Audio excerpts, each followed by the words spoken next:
सोमवती अमावस्या की पौराणिक एवं प्रचलित कथा, जिसको बिना सुने पूजा संपन्न नहीं होती है, इसलिए आप कथा को पूरा सुने और अपनी पूजा को पूर्ण करें। एक गरीब ब्राह्मण परिवार था।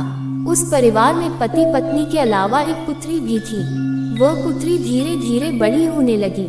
उस पुत्री में समय और बढ़ती उम्र के साथ सभी स्त्रियोचित गुणों का विकास हो रहा था।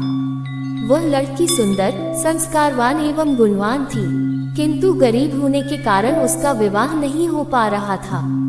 एक दिन उस ब्राह्मण के घर एक साधु महाराज पधारे।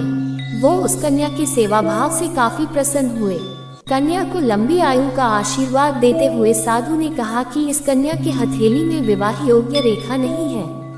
तब ब्राह्मण दंपति ने साधु से उपाय पूछा कि कन्या ऐसा क्या करे कि उसके हाथ में विवाह योग बन जाए।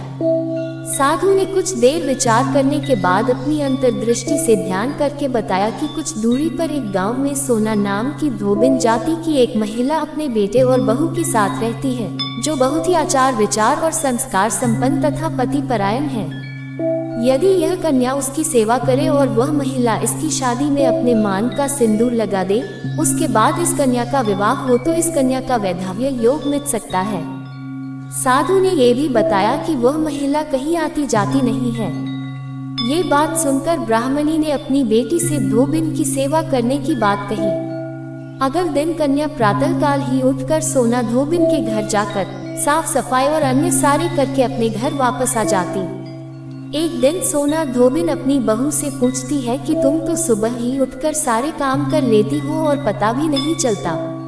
बहू ने कहा, माँ जी, मैंने तो सोचा कि आप ही सुबह उठकर सारे काम खुद ही खत्म कर लेती हैं। मैं तो देर से उठती हूँ। इस पर दोनों सास बहू निगरानी करने लगी कि कौन है जो सुबह ही घर का सारा काम करके चला जाता है। कई दिनों के बाद धोबिन ने देखा कि एक कन्या मुंह अंधेरे घर में आती है और सारे काम करने के बाद चली जाती है। जब वह जाने लगी तो सोना धोबिन उसके पैरों पर गिर पड़ी। पूछने लगी कि आप कौन हैं और इस तरह छुपकर मेरे घर की चाकरी क्यों करती हैं। तब कन्या ने साधु दोबारा कही गई सारी बात बताई। सोना धोबिन पति परायण थी, उसमें तेज था। वह तैयार हो गई। सोना धोबिन के पति थोड़ा अस्वस्थ थे। उसने अपनी बहू से अपने लौट आने तक घर पर ही रहने को कहा। सोना धोबिन ने जैसे ही अपने मांग का सिंदूर उस कन्या की मांग में लगाया, उसका पति मर गया। उसे इस बात का पता चल गया। वह घर से निराजल ही चली थी, ये सोचकर कि रास्ते में कहीं पीपल का पेड़ मिलेगा तो उसे भावरी देकर और उसकी परिक्रमा करके ही जल ग्रहण करेगी। उस दिन सोमवती अमावस्या थी। ब्राह्मण के घर मिले पुए पकवान की जगह उसने ईंट के टुकड़ों से 108 बार भावरी देकर 108 बार पीपल के पेड़ की परिक्रमा की और उसके बाद जल ग्रहण किया। ऐसा करते ही उसके पति के मुर्दा शरीर में वापस जान आ गई। धोबिन का पति वापस जीवित हो उठा।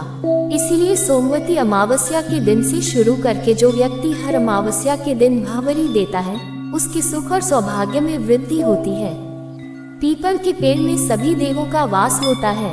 अतः जो व्यक्ति हर अमावस्या को न कर सके, वह सोमवार को पड़ने वाली अमावस्या के दिन 108 वस्तुओं की भावरी देकर सोना धोबिन और गौरी गणेश का पूजन करता है, उसे अखंड सौभाग्य की प्राप्ति होती है।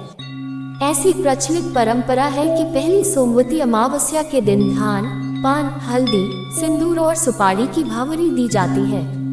उसके बाद की सोमवती अमावस्या को अपने सामर्थ्य के हिसाब से फल, मिठाई, सुहाग सामग्री, खाने की सामग्री इत्यादि की भावरी दी जाती है और फिर भावरी पर चाया गया सामान किसी सुपात्र ब्राह्मण, ननंद या भांजे को दिया जा सकता है।